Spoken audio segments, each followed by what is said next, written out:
નમસ્કાર વિદ્યાર્થી મિત્રો, ધોરણ 2 અલ્ટ્રાવિઝન એકેડેમી પાટડી। આજે આપણે ધોરણ 2 માં વિષય ગુજરાતીમાં આગળ આપણે ફૂલો વિશે શીખી ગયા।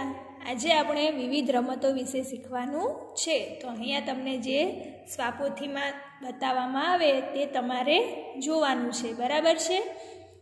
અહીંયા શું કહે છે તો જુઓ, અહીંયા ઉપર કહે છે કે શરદને સંતાકુકડી રમવી ખૂબ ગમે છે।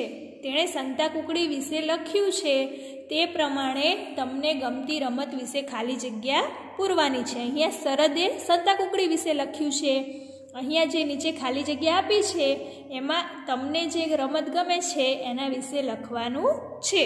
તો અહીંયા જુઓ, સંતાકુકડીનું ચિત્ર આપેલું છે। તમે સંતાકુકડી તો બધા ઘરે રમતા જ હશો। તો શું કહે છે જુઓ કે મારું નામ શરદ છે, મને સંતાકુકડી ખૂબ જ ગમે છે, અમે 6 ભાઈબંધો આ રમત રમીએ છીએ। શું કહે છે કે મારું નામ શરદ છે અને મને સંતાકુકડી ખૂબ જ ગમે છે।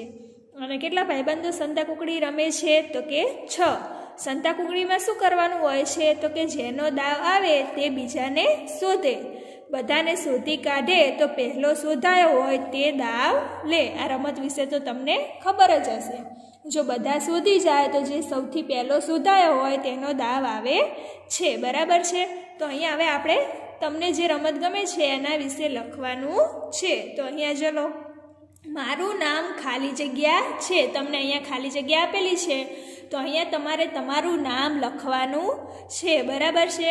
પછી શું કહે છે, મને ખાલી જગ્યા ખૂબ જ ગમે છે, મને અહીંયા લંગડી દાવ ગમે છે એટલે મેં અહીંયા લંગડી દાવ લખ્યું છે। તમને બીજી રમત ગમતી હોય તો તમારે બીજી રમતનું નામ લખવાનું છે, બરાબર છે।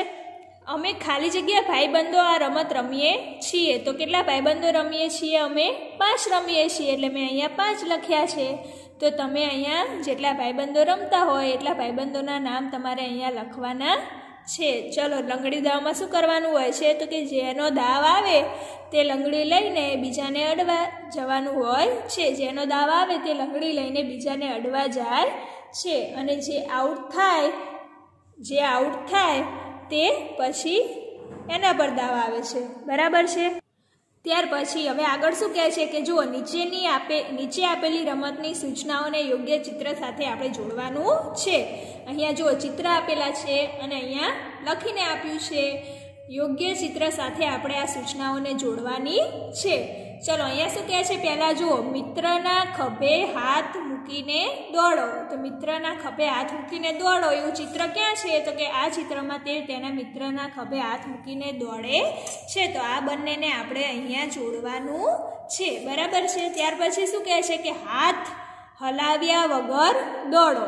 તો હાથ હલાવ્યા વગર કોણ દોડે છે તો આ દોડે છે।